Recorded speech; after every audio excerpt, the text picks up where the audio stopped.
You're listening to the Podcast Detroit Network. Visit www.podcastdetroit.com for more information.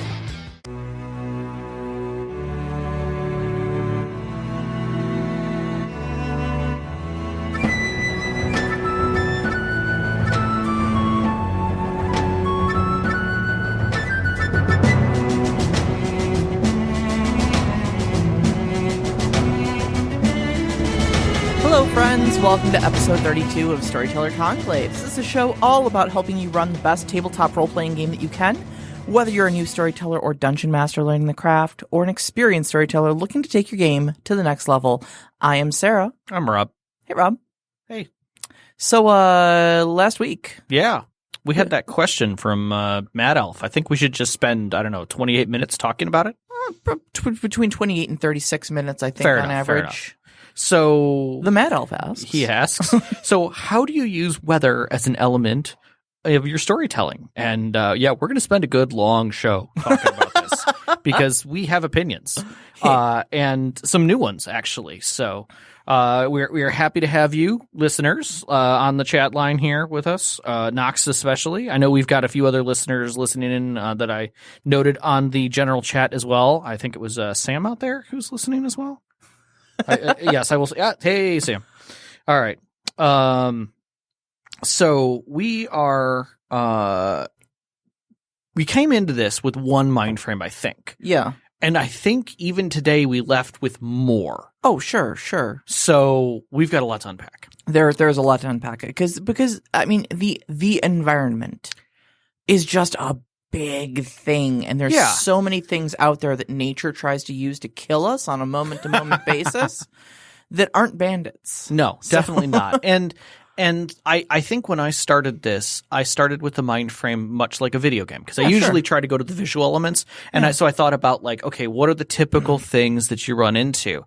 And then I started looking out further at what other people had been discussing and comments and things that I've seen, and I ran across a plethora of ideas that were way beyond what I was thinking. Oh, yeah. So we're going to try and break down some of these and like literally open windows and doors for you to look out into the world of ideas.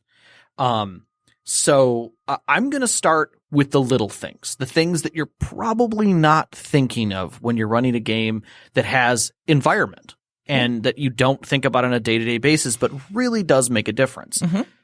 NPCs are going to act differently based on the situations they're in. Sure. I mean, if you literally are in a desert and the sun is beating down on you and there's a little village there that are tents or maybe adobe huts or whatever, there are going to be days when those people do not want to talk to anybody or even step outside. Well, there's a reason the concept of siesta happened, because it was like, oh, it is somewhere around high noon. We are not going outside. Exactly. We are sitting inside and drinking beer. Yeah, you walk into town with broken armor and walk over to that armor smith and it's 110 degrees outside and you're like, hey, dude, fix this. He's going to be like, you. Yeah, right? Yeah, go take a hike. You want those bellows pumping? Maybe I'll get to it tomorrow when it isn't 110 degrees. Or tonight. Yeah. Like maybe he only works at night because that's the only time he can.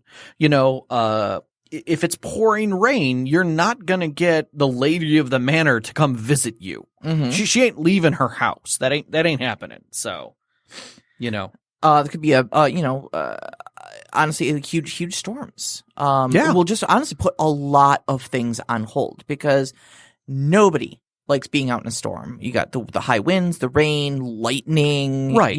Possibly other things like hail and whatnot. That's not really the ideal conditions to be launching an assault on or anything like that. And in just the outro of that, there's nothing that doesn't say a certain god's connection to a cleric can be elemental. I mean, if you've got a god, someone who's following Talos, the thunder god. Exactly. Yeah. And like literally you open up the scene that morning because maybe last night he did something great and it's time for the god to present him with some kind of a sign. And you open up with the storms at the edge of the cliff are literally crashing the waves up higher and higher as jets of white shoot up, the rain pouring down as dark, ominous clouds come thundering. They're all going to be like, I'm staying in my damn tent today. I ain't going outside. I'm going to get hit by lightning. Right. Meanwhile, your cleric walks clean out into the rain, practically naked, waiting to be struck. Shouting up at the sky, going, I am ready! Exactly. Witness me! Kind of He's doing his best Shawshank Redemption impression, yeah. But it gives those moments, but you don't necessarily think about that as a storytelling thing that can shift and lightly adjust. Just give flavor at that slight thing, but monsters are the same way. Yeah. You know, you go, fight orcs on a bright sunny day. Maybe they're not going to be there like you think. They're really going to hate that. Tolkien trolls turn to stone in sunlight. Yeah. You know, I mean, things like that. Like you might not find them. Right. So, dragons in thunderstorms, not going to happen. Well, any aerial creature, honestly. Pretty much. Yeah. Like, high winds are just going to screw with any flying creature. Yeah. And likewise, if, if they're out doing survival checks, maybe they're out. Maybe your group is out wandering around and they fail the survival check. Instead of saying you can't find anything, you can say you feel a storm coming in and you recognize that maybe they're all going undercover. Yeah. So that changes the whole scene on what they can do, but then gives them a no and scenario. It gives flavor to why. They're not just shitty hunters because they've been doing this most of their life. Right. Instead, there's elemental situations that change the fate. Yeah, sure. It's just a slight difference, and it gives you a little, I would say, better angle than just saying, no, you suck. All right. So you've described your big storm. Yep. You got that the whole thing's has rolled through. So what are some after effects? I mean, storms don't just go away and leave everything tidy. No. I mean, think about your day-to-day life, how many times you've had to go out in your front yard and pick up, the neighbor's tree off of the front of your, Well, not only that, like, rain is great for being able to do tracking really well. But a full-on storm is going to drop debris. Maybe the season you're going to end up leaves everywhere, so it's going to cover your tracks. Whole trees might come down. Mudslides. Yeah.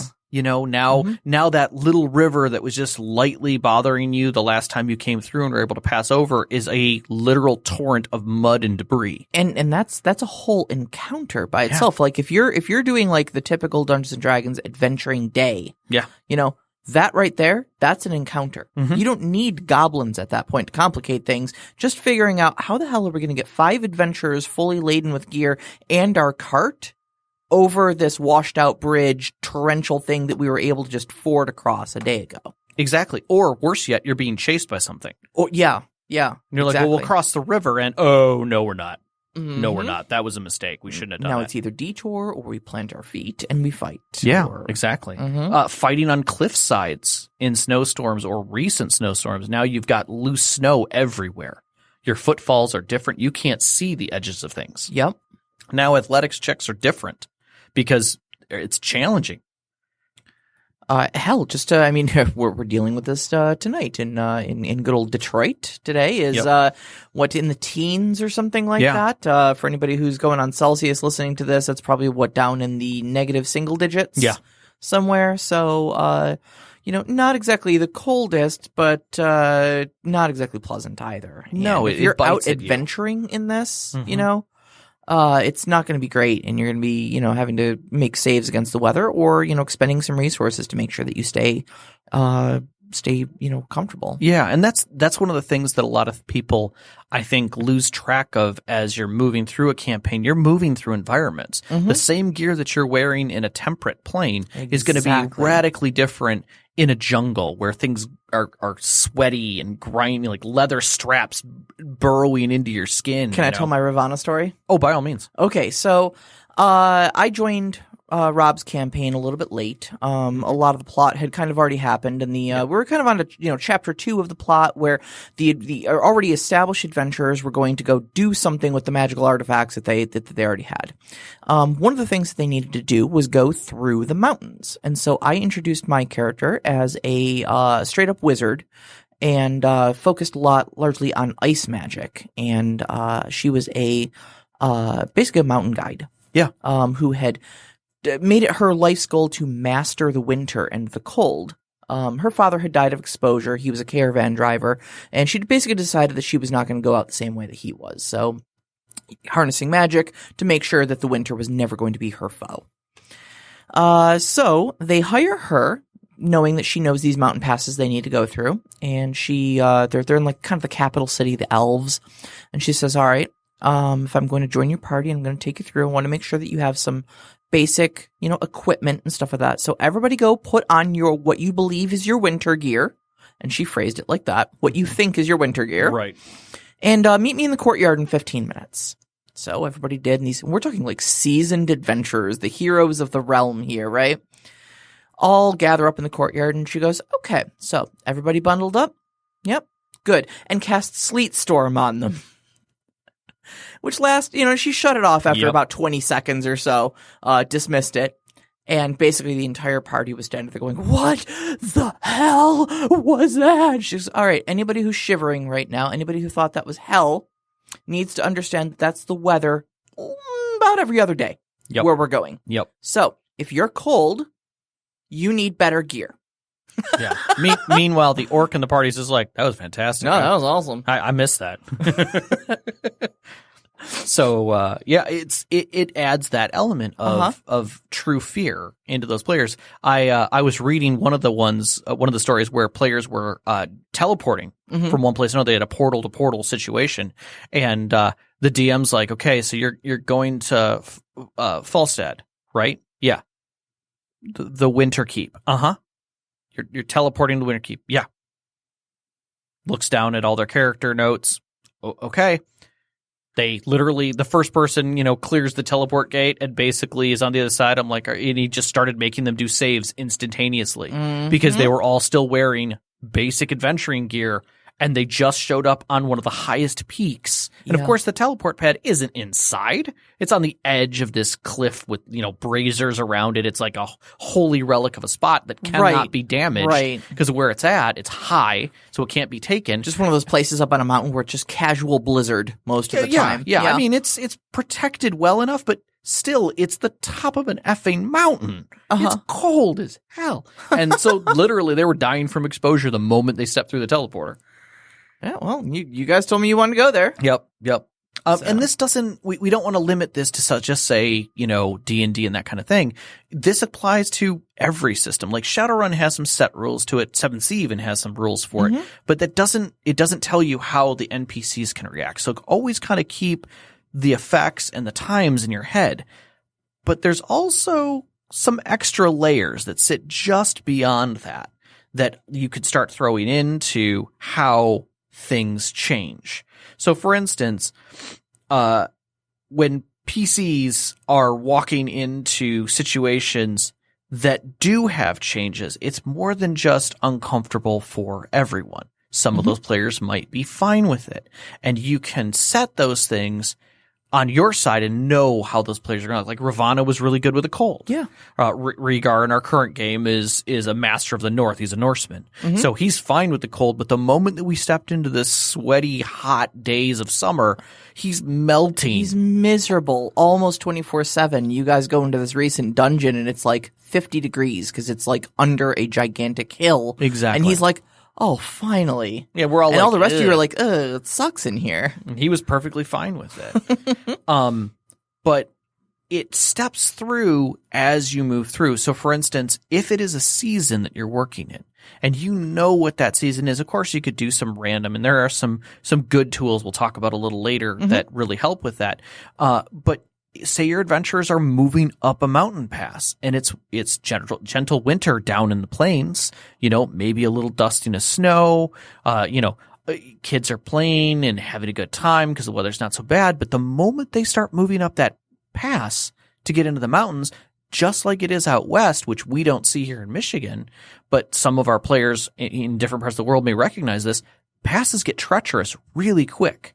And that weather can change on a mountain in an instance because the storm hits the mountain and basically dumps everything.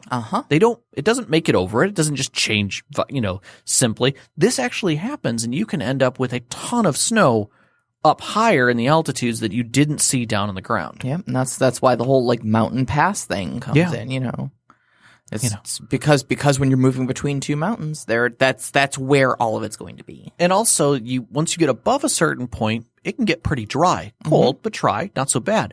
When you come down and it's still that cold, that area below can get quite icy and nasty. So you cut through that cloud layer, you're walking through those clouds, those moisture-filled clouds, and it can change. You have fog. That's literally ice level fog as you're trying to go through it. Yep. You've got sleet coming down or ice. You've got black ice situations if they're moving at night. That makes it even more treacherous. I mean, these are the kinds of things that, bridge may be, I always say bridge may be icky. Because every time I ever seen it on a bridge, it came from a friend of mine, and it always sticks in my head, bridge may be icky. So yeah, exactly. It's, you have to keep that in mind, that as your adventurers are moving through those climates and changing terrain or changing through elevations, it's going to change with them, and they may not be quite prepared for those changes. Now, keep in mind too, these sort of things are kind of an aspect of gritty realism. Yeah, I agree. I mean, there are times when you can plan, like I said, as your encounter, like there will be a storm, and that will be your obstacle, rather than throwing another batch of monsters at you. Yep. And that's cool. That's a good adventuring, like very chill, sort of low fantasy thing to do. But like, just be aware that there are all these great things you can do with the environment to kill your players. But maybe, if you're not playing that gritty realism game, don't make them die of exposure every time they walk out the door, So these are all great ideas, but use them in moderation is all I'm saying. Exactly. So, a few things that then you just kind of think of as general atmosphere. Yeah. Whenever you're writing up your descriptions for an area, let's say, your players are going into a town, think about the weather. Where are they? What's the general climate? Right. If they know what the season is, maybe the sun is in a certain spot. Like, up in Alaska, it's sunny all the time in the summer and really not so much in the winter. It's dusk at all times. So keep that kind of frame in your head a little bit, because it can add a lot of flavor as they move to different areas. They can feel a lot of relief. One of the big things about 7th Sea when you take people actually out on the sea is the sea is exceptionally unforgiving, and it can be horrific until you finally get to some ports and feel that safety of being off the sea and away from the wind and away from those elements, be them too hot or too cold or too windy, and really give them a sense of comfort. So that kind of brings that shelter moment back to the story, where your players can feel that level of comfort and can come back to just their part of the story, the player's part of the story, and know that they're safe and within something, and that adds that sense of takes that point of tension away from them by moving through those things. Like you had put in here about, I want to say the bone dry kind of elements of Badlands. Oh yeah, I think is something that's often forgot, that when you go there, if you're not prepared water wise, it can be very harsh. As harsh as walking in a hot desert. Oh yeah, absolutely. Because there's just nothing there. There's no moisture that makes it in. And now the interesting thing too that happens in Badlands like that, where you have no moisture, is if you do end up getting a storm that rolls through, like the ground does not have enough time to absorb it, because it's this hard mud, cake. Like it needs to soak in a lot of water, and if it dumps in very fast, you end up with flash flooding. Yes. And so what you'll end up with is like what looks like a dry riverbed. Hey, that's a great, road to travel on. Like, let's just go down the dry riverbed, and then all of a sudden you hear a crack of thunder and a whoosh. And that's all the time you have before you get hit with a wall of water. Yeah. It's a true ambush. If they fail their perception checks, you've been ambushed by water. Yep. And just have to deal with that. And now they're dealing with a full-on encounter that has initiative, but there's no monster. It's just the monster of water. Yep, and things getting swept down at them, and they've got to find high ground, and it could be an exciting scene. Yeah, I mean, again, your failed athletics rolls to try and swim aren't necessarily a failure on their part. It could be a log that hits them. Sure. It could be, rocks that are catching their feet, or I should say, roots that as they get drugged by them, catching their feet and dragging them under briefly. Or the rapid erosion of the of what is now the shore. Yeah. As they're scrambling up for cover, trying to get out of the water, and it's just getting eaten away by this torrential flood. Exactly. So there's things like that, but I know we talk a lot about the weather, because the weather is a big thing. It's capricious. It enacts a lot of changes and stuff like that. But I think there's a lot of like environmental, like just static, like the land itself can do some really interesting things. Like we mentioned Badlands, and the fact that there was like an absence of water, there. But, I'm thinking also things like swamps. Swamps they're just nothing but mud. and water, the whole time. And, forget things like alligators and, whatever else might be lurking in the swamp. We're not talking about monsters, But like just the idea that you need to traverse a big wetlands like that. You either need a special craft to get over it, or if you're slogging through it on foot, we're talking like, in D&D terms, difficult terrain the whole way. Yep. Literally everything is difficult terrain, Levels of exhaustion just to move through, small amounts of land. There was a game that involved I want to say it was like Twilight 2000 that talked about a setting where you had working through jungles like in Vietnam, you would get problems with your feet. And so they kind of developed an exhaustion element within that. Yeah. And that totally adds on to that kind of thing. And I totally agree. Another thing that Knox brought up that we're kind of missing on this is just the simplicity of light, the moon. Mm-hmm. Is it a full moon? Is that a concern? Yep. Is it less of a concern? Is no moon any? If you're really going to be tracking, you could be like, okay, roll your survival check. Oh, there's no moon tonight. You have no light to track by. Mm-hmm. Just that simple. It's nothing horrible. It's just today's a crappy night to try and do anything. Yep. Oh yeah, the blood red moons, of course. So yeah, I mean those kinds of elements give your players more setting, but also create effects around them, and give you some different ways to kind of say no and during your story. Like, yeah, you didn't succeed, but here's what you're actually here's why. Right.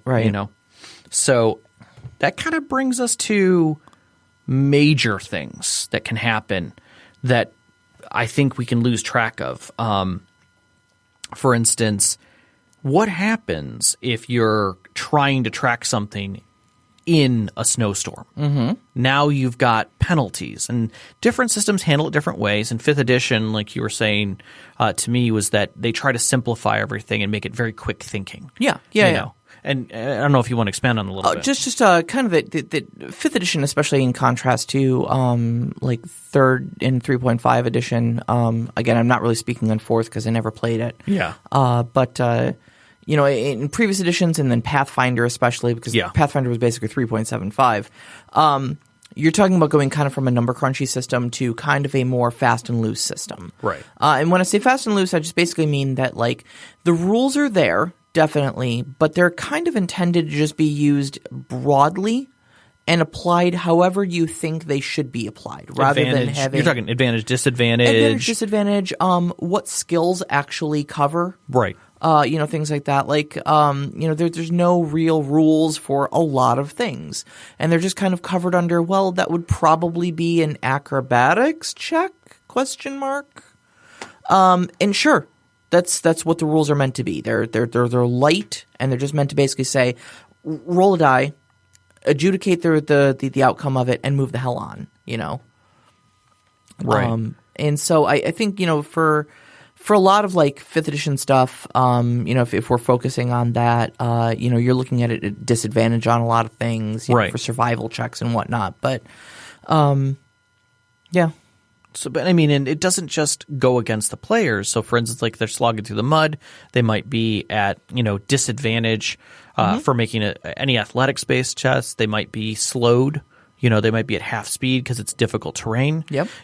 But that also says that there are going to be creatures that are going to use that to their advantage. They may wait absolutely. to trap you in a situation like that. Mm-hmm. And so that's when you can have ramped up encounters with very simplistic things.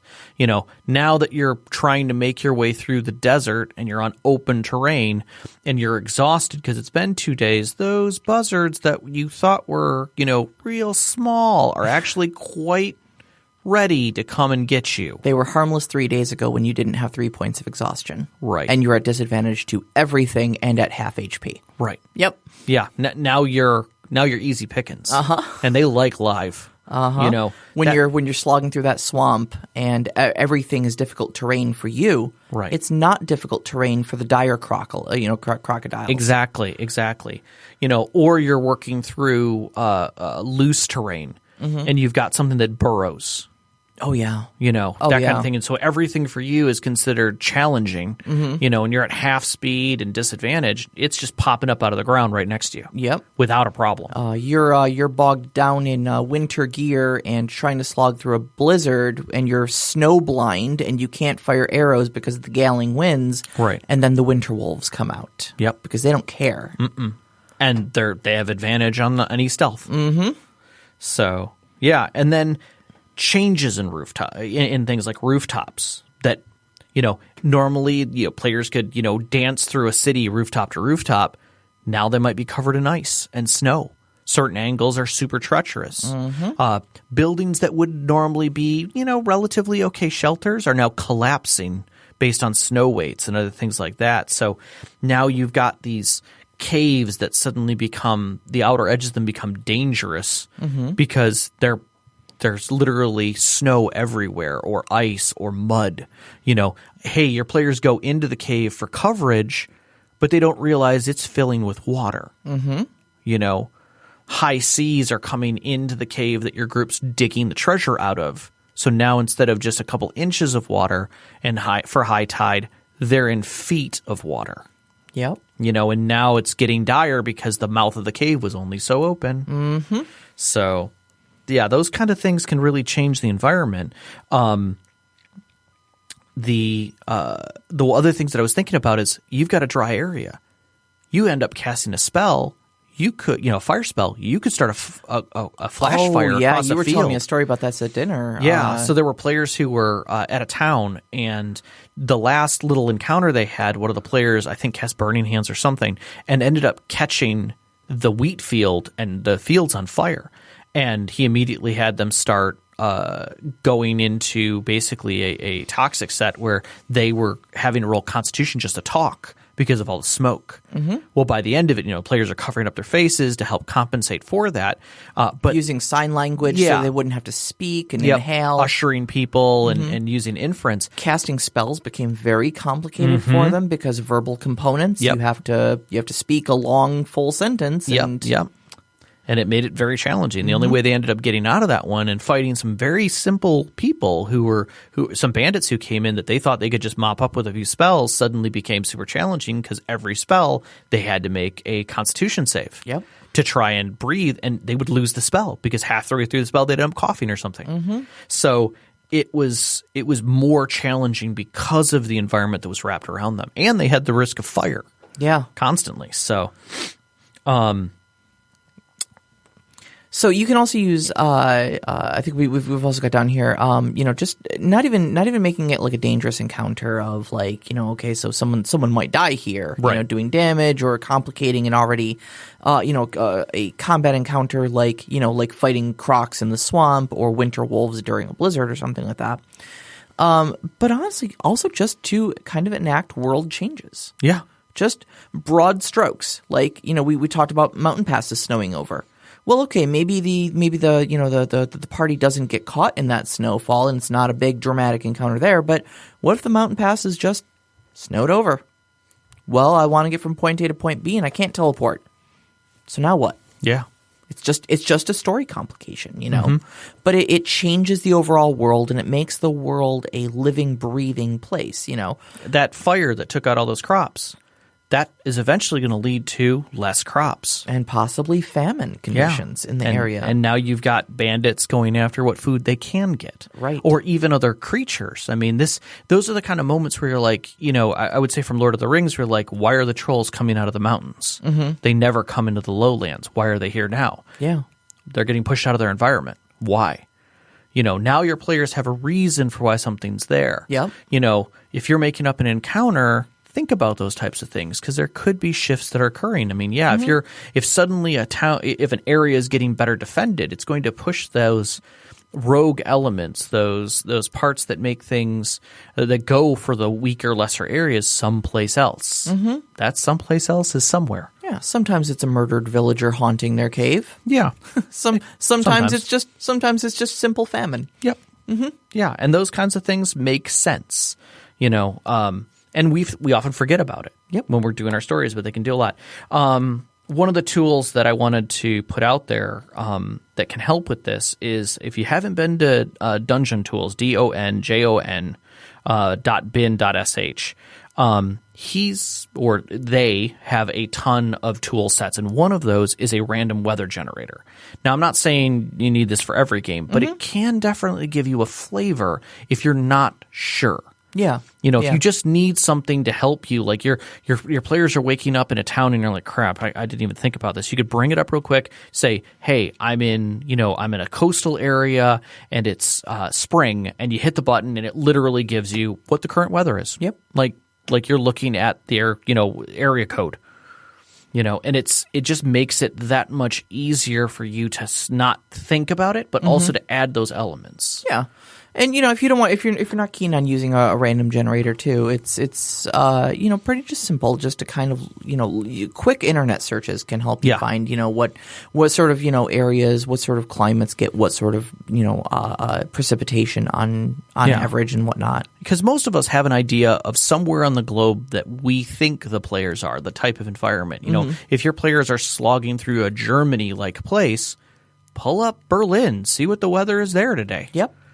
See what the wind's like, what the rains are like. It might give you a different feel for where your players can be. You guys are tooling around in the Colovian Highlands, so looking up what Ireland is doing is gives you that extra flavor. Yep. So that just makes it a little bit easier versus using tool sets or anything like that. But I mean, you never know. Yeah. And all those little elements give players more vision in their mind's eye and a strong feel for where they are. Yep. And that's what we're really trying to do here is we're trying to give as many of those little pieces to finally get a story that feels visceral and in contact with the players. Not necessarily deadly or gritty. That's maybe necessary if it's your style, but just in contact with your players, getting your vision into their heads. Fun little tip that I like to use too. By the way, if you do have a thunderstorm going on in the background, there are and you have access to something like an Alexa or a Google Home, you can quite simply just issue the command, play the sound of a thunderstorm. There are a lot of ambient soundtracks that to help you fall asleep generally, or just as background noise, from white noise to chirping birds to gentle rain to the lapping of waves on the coast and stuff like that. Right. If you've got an environment that you want strongly prominent, it's nice to actually just throw that on in the background. It helps the mind's eye kind of focus. Yeah. And for your players that have a hard time because maybe they've never been to that environment, it gives them a little bit extra involved in it. Yep. When people say, well, it's raining outside like as hard as it is in a rainforest, and you put on some rainforest sounds, it's loud. Yeah. As long as it's hitting every leaf on the way down. Yeah, and sometimes there's going to be parts where the leaves are literally dripping down a whole stream, and that it makes noise. Yep. So, all right. You want to get on to some questions? Because Yeah, we got some really great questions. We do have some really great questions. And I kind of want to let's see if we can shift some of the environmental ones up. Okay. And then we'll hit the other ones because I want to kind of keep in the mode. All right, I trust you. Go ahead and grab one. All right. So Knox asks, is there ever a time where you leave the environment conditions and weather up to the players via something like a percentile roll or other mechanic? Now, I know this got discussed in channel because I immediately sent Knox to Mad Elf. Right. Who runs our mouse guard game. He runs our mouse guard game, and there's literally a mechanic in mouse guard where the players can affect the weather. Right. They get to dictate that weather. When you are a mouse, a minor afternoon sprinkle of rain can create torrential rivers for you. Yes. Because an inch deep is a big deal to a mouse. It is. And mouse guard as a system sometimes needs challenges. Yeah. You need to have challenges to have growth. And so sometimes you want it to be a little more challenging. Yeah.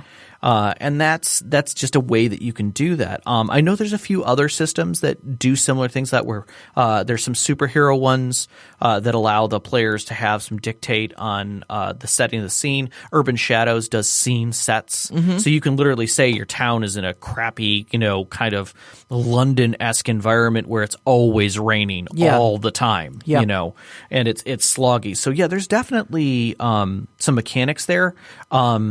I think there are some Palladium rules, if I remember correctly, in the random roll charts that they have there, where players can set their or can make rolls to see what the weather and conditions are like on a certain journey. Right. I think it kind of the same way that it works in Mouse Guard, where you're predicting the weather. Right. And so if you roll high enough on your, weather prognostication, Right. your weather watcher skill, as it's called in Mouse Guard, Right.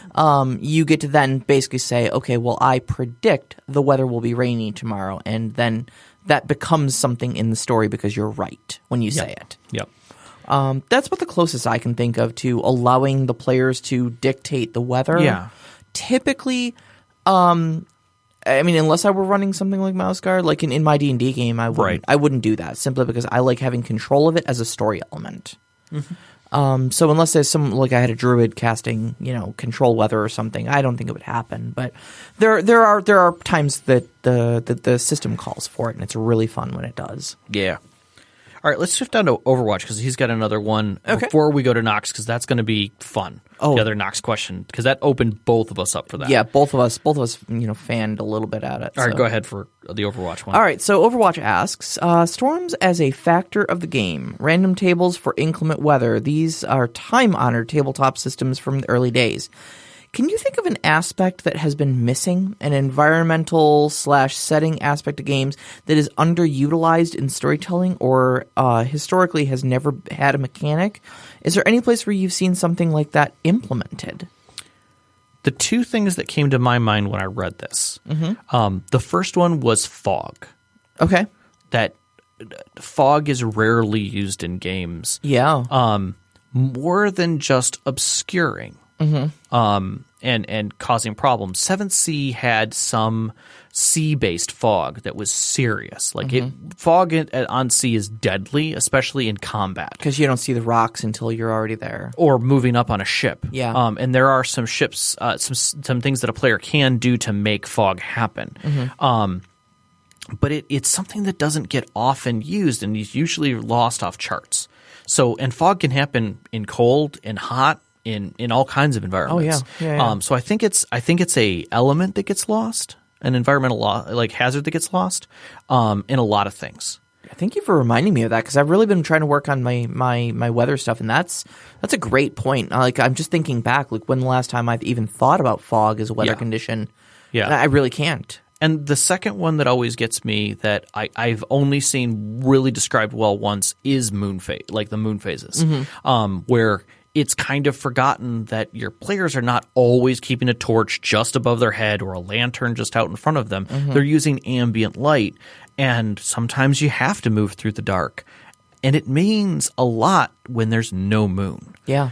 Something like if you're stalking somebody in the dark and it is a dark night, their hooded lantern or their light may only cast a very small area. Yep.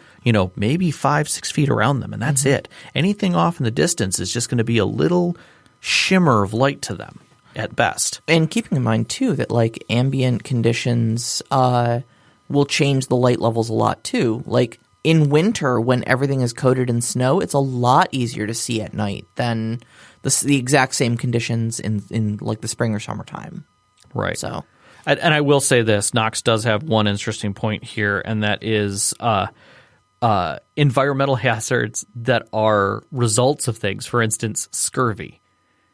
If you don't have the fruit on ships in 7th Sea, that's actually a legitimate thing that can happen. That is a legitimate thing. And so I do agree that it's not lost. I recognize that was out there, but yeah. Do anything come to mind for you? I think for me, I don't think I had an answer to this until the other night. We were playing Ark Survival together, and there was I saw a yellow cave, and I was like, "Oh, what's in there?" And it was like 3 people simultaneously were like, "Don't go into the yellow cave," because it's apparently a radiation zone. Yeah, and it got me thinking. Like, I don't know the last time in a tabletop game, or if ever, we've ever had just a static environmental being in this place will kill you sort of. Bug City. Bug City, yeah. Bug City was the first place that came to mind. I don't remember Bug City. Was this part of your game that before I joined it? Shadowrun has Bug City. Chicago. Oh, Chicago, yeah. Yep. I never had occasion to play in that setting, so radiation zones, spores, bugs. Yeah. So it was the first thing that came to my mind when when is that you look at moments like that and you're like, oh, that's a nasty area. Yeah, exactly. And it really was. It had all of those kinds of elements to it, and they were live and living in that city. But it really doesn't happen in many other places. Yeah. You don't see it in other games, especially D&D. Like idea of spore clouds. Coming off of terrain, right? Drifting, right. Because it's spring, so all the spores came out. Well, that's where do you think those toxins come from? No, I did have in my own homebrew setting that I had cooked up back in my high school and college days. There was a large region that I called the Torpor Forest because I was unoriginal. And I thought torpor was a cool word. It is a cool word. But guess what happens when you go in there? Now, mind you, it's only humans. Okay? Right. It's a biological thing. Dwarves and elves, completely unaffected. But what it is that it's a tropical sort of region. So there's never a winter where the trees are not going to be in full bloom. Right. And it's a prevalent plant there called the buttersweet tree that the pollen has a narcotic effect on human biology. And so not only does it cause humans who go in there almost instantly to just fall asleep. And of course, once they're asleep, unless they've got someone to drag them out, they're just there now. And they will sleep themselves to death because, stop eating, stop drinking. Right. But what other people will do, especially the elves, will collect buttersweet pollen and use them as basically blowguns. That's fantastic. And they pack little cloud blowguns basically, just right in your face, and you're out. Yep. Simple. All right. The one thing that I will agree on, I read Overwatches.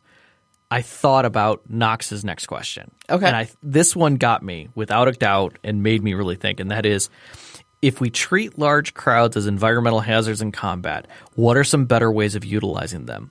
Individual roles is probably out of the question, so it's better to have them as a swarm character in smaller groups or as one large group like a layer or environment action. The moment that he brought up crowds, I was like, oh my God, that is an environmental thing that we don't literally think of. Typed to each other in all caps, like, did you see Nox's question? Yeah. Yes, I did. So I love it. We didn't want to bring it up because it's a huge thing to unpack, but it is brilliant. Honestly, I went looking for rules for it, and there are some out there in certain systems. There are crowd-based rules for riots and for crowd control and things like that. But mostly, it's having fights in crowds, dealing with that. In the case of 7th Sea, it is an environmental hazard. There's consequences for moving through crowds and what happens in crowds. There are some elements of dealing with that with firearms. You pull out a weapon in a crowd, you get a response, and that changes the terrain. That changes how you can and can't move through it. Yeah. So, and I think that's probably the thing that came to mind for me too. Was like, it really depends on the mood of the crowd. And the big factor for me was whether or not the crowd is willing to die or suffer harm to remain where it is. Right. And so if you're just talking like, bystanders on the street in like a busy market square in a village or something like that, and all of a sudden you pull out, your swords and start swinging, that crowd is going to disperse very quickly. So you may only have that environmental hazard for 1 or 2 turns. But if it's, say, maybe a throng of fanatics who are gathered around their cult leader, right? Well, maybe they are there to die for him, and that's gonna cause all sorts of different complications. It's part of that honor, reputation, loyalty kind of thing as well. Yeah. The whole environmental hazard of Han Solo turning a corner and finding an entire room full of stormtroopers. Probably not a good idea, Is that an environmental hazard, or is that an overpowered encounter? I think it was a little bit of both. Yeah. Yeah. Sometimes it is a matter of environment, because you're not, if you're literally swinging or moving through the rafters of a building with an entire cult beneath you, you're not going to roll initiative for the entire cult. No. But you're going to of course have not. consequences of them moving across that room, and if they fail, how much, what they're going to have to deal with to try and make it to the other side. Because Sure. they're not going to combat an entire room full of cultists Sure. who are shooting arrows or firing spells or whatever, firing rifles up at them. But you're going to deal with that as an entire hazard situation. So I think actually, I mean, from the things that you kind of prompted in your question, as far as dealing with it as maybe like a swarm character or a large group like a lair or an environment action, I think if we are talking about a large crowd of people, I would definitely go with it as some sort of a lair action. Yeah. I think that's great, especially if we are talking like cultists who do want to remain there and not disperse at the first sign of danger. Let me put it this way, and maybe this will help. I would say, are they an antagonist or are they environment?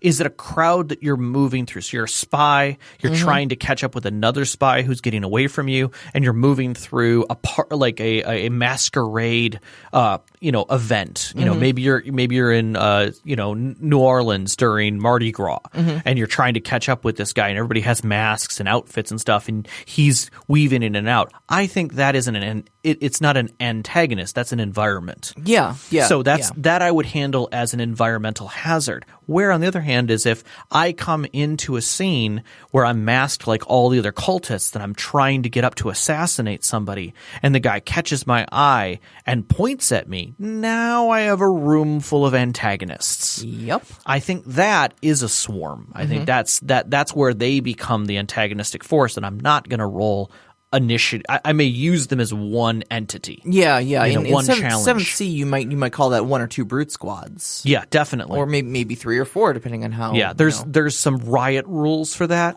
If you do something like that, where you've got once you've got a certain once you pass a certain number, you're in riot squad size, and that's when things really change. I think for something like Dungeons and Dragons, I would definitely go with like if we're talking about an environmental hazard.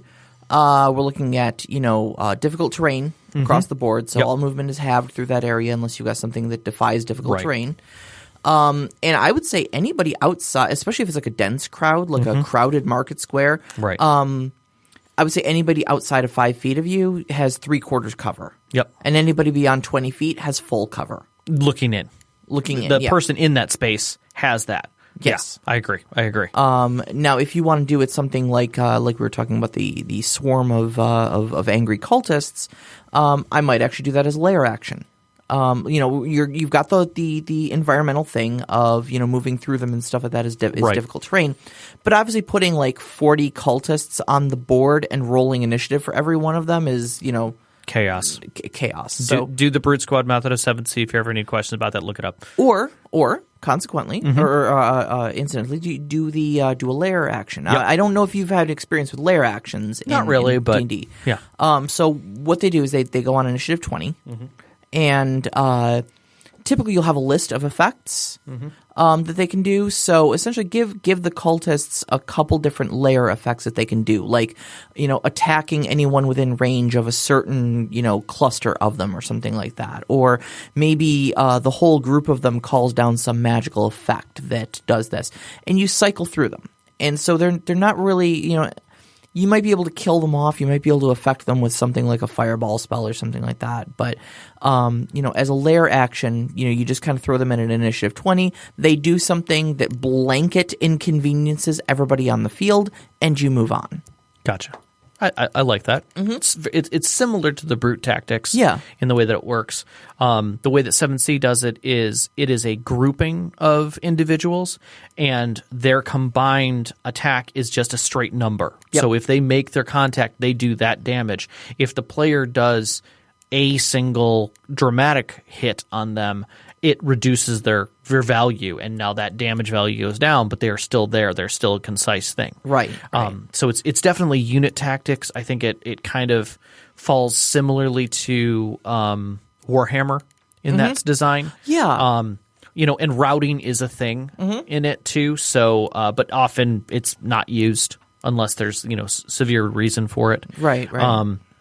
Yeah, brutes are brutes. They're there to be expended. Yeah, exactly. All right, we got one more question. All right. We have a new question. from Samantha K. Yeah.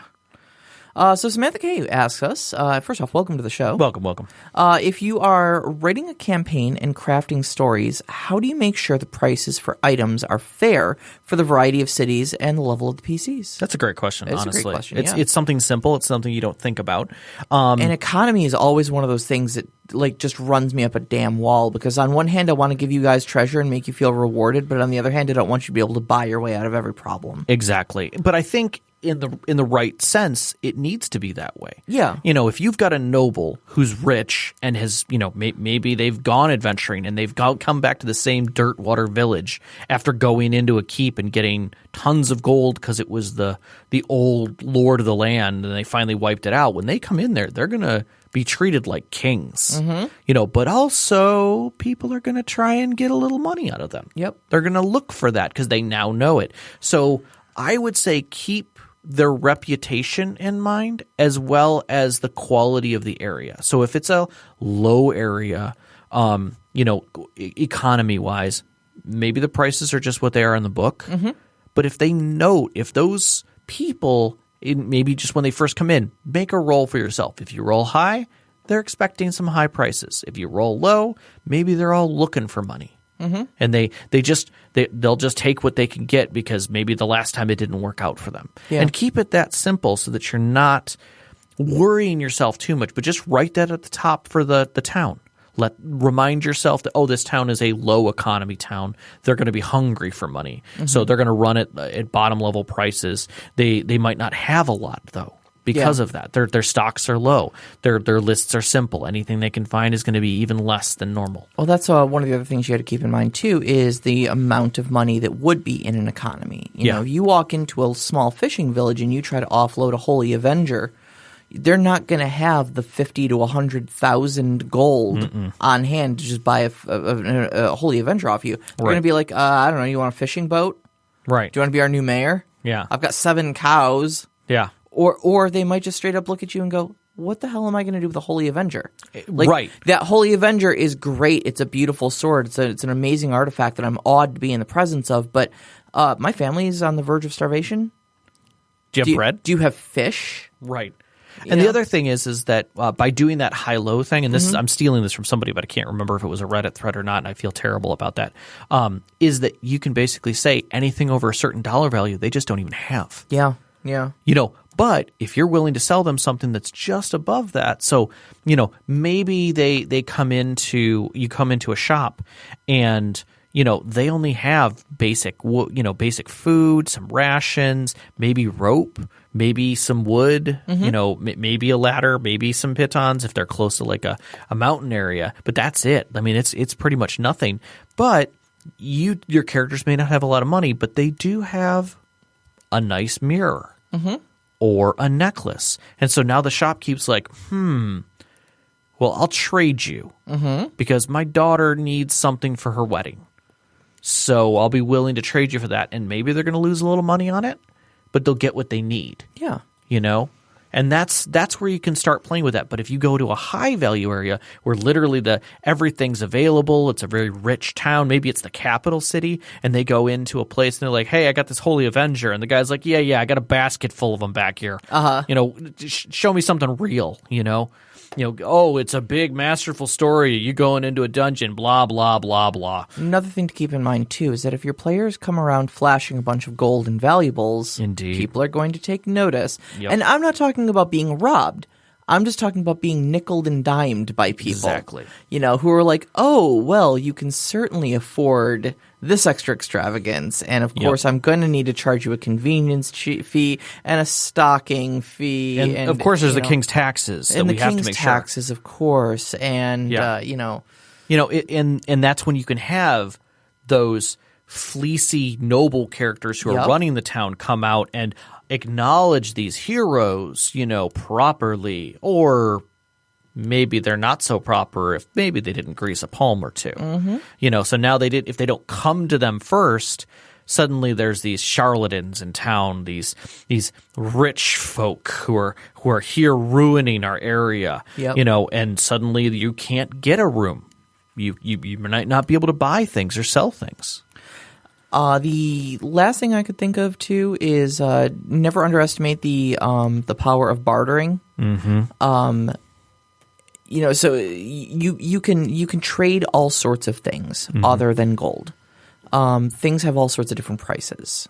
So like Rob mentioned earlier, possibly you're doing something like trading for that mirror that you picked up, in the last dungeon or something like that, or that ornate goblet. But it might also be something like, I could give these to you, but I really have no use for a stack of coins. Like, we don't ever make it into town to spend those coins, and again, I can't do anything with those. Or gems, yeah.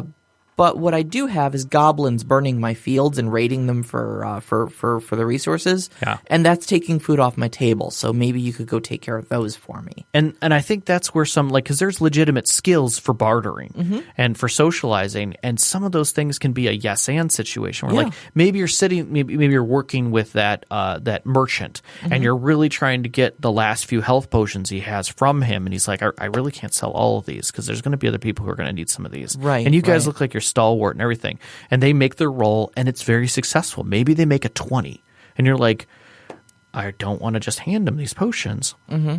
But the guy's like, and what happens is that your player notices his daughter wanting something from you, notices something hanging off a belt or off of a side, and that's your key. You can get to that child and they won't say no to her. So now you have an in, and you can do something different, and that's the kind of thing of being able to barter is not just about, hey, give me a better price, but sometimes it's getting to know that person differently, right. Using a different angle. And that grants a little more access where the person would say, I don't have more of these to give, but if you come back tonight, I'll try and see if I can whip up 2 more.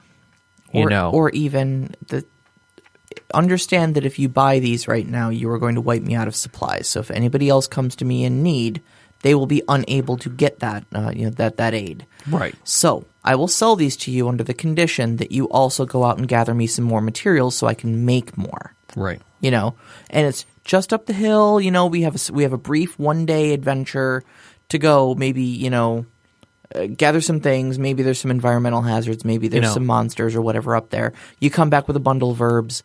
You get your potions, and you've had an adventure. Right. You've told a story. Right. And maybe the daughter has to go because it's just the 2 of them. Yep. And he can't go up there and leave her alone here in town. Yep. She's not old enough to run the shop, but she seems to like you, and I might feel okay with going with you guys instead of just with her by myself. And fighting goblins becomes a whole new adventure when you're trying to defend a 12-year-old girl. Correct. Well, I hope that helped you, Sam. And we always welcome questions like that. They don't always have to be on topic, and pertinent to everything. Any new questions are great I'll because be this that opens honest. doors. I love the off the wall, off topic questions, and I thought this is a great question to think about is the economy because it's ever present. You know? I mean, hell, it really doesn't really matter what sort of system that you're playing. No. You're playing Shadowrun, whether you're playing, some sort of space-based system, things like that. You've still got to worry about expenditure of resources to get things that you want. And when you do that, you get an economy. So Exactly. Yep. Now, I did want to do one thing. We don't normally do this, but I think that there's a certain level of community that we have in gaming and that we are exceptionally supportive of said community. And I noticed that Technolich had put out that he was going through some tough spots, so I just wanted to say we are here for you as a community, and we all have those moments where things get a little struggleful, but, we have our group. Absolutely. And they're here, they're close, and we can talk about things and we can help. We can at least give each other support for that. So I appreciate everyone who, who just put your reactions on there for Technolich, and we're thinking of you, buddy. And we hope that you can step through this and get beyond it and get back to doing the things that you love to do. Absolutely, man. We got your back, and we hope you're rolling 20s again soon. And speaking of our community, Knox, you have our next session. We are going to do next week's topic on Knox's topic, which is what is session 0? Now, I want to just real quick address why. once again, as our one of our top tier Patreon subscribers. One of the perks of being at our top tier of Patreon subscription is the ability to make a show suggestion once a month. Yep. So Knox has done so and was asking, what is a session zero? How do we go about doing those? What is the value of them? So that's it. That's what we're talking about next week. We're addressing the whole topic. We hope you guys enjoy that and have good questions for it. So if you've never run one and you've got questions for us, let us know, and we'll throw that up. If you have other questions that you're running something, we can definitely help you with that. Absolutely. And if you want to be able to chuck ideas into the podcast pot, go ahead and go to patreon.com/Storyteller Conclave, and at our top tier level, you will exactly have that privilege as well. Get a shout out during the show and stuff like that as well. Wonderful. So let's roll it, Caitlin. You can find us on Twitter at @ST_Conclave, also on Instagram at @ST_Conclave. On Discord, you can find the link in our Twitter. We tweet it out pretty often, as well as in any of our episode descriptions on your favorite podcast software. Thank you to our Patreon members like Knox in a Box for coming and helping us every week make this show awesome. We appreciate all that you give to us. Our intro music is Beyond the Warriors by Geefrog. You can find that at geefrogmusic.weebly.com. Our outro music, which you're hearing now, is Only Our Footprints in the Sand by Midair Machine. You can find that on freemusicarchive.org.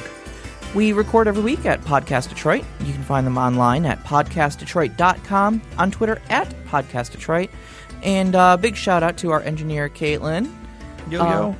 Who gave us those beautiful pictures of her dog wearing the bow tie that we gave her. Yes. He's really proud of it. Oh, He's good. so He proud should of be it. proud of it. He should be proud of it. And we'd like to thank our families. Vicky, Sean, thank you for letting us do this week. And our friends out there who we play games with 7th Sea and D&D. And all of our listeners, you, who take care of us every week. We love you. Things. We love you. Thank you.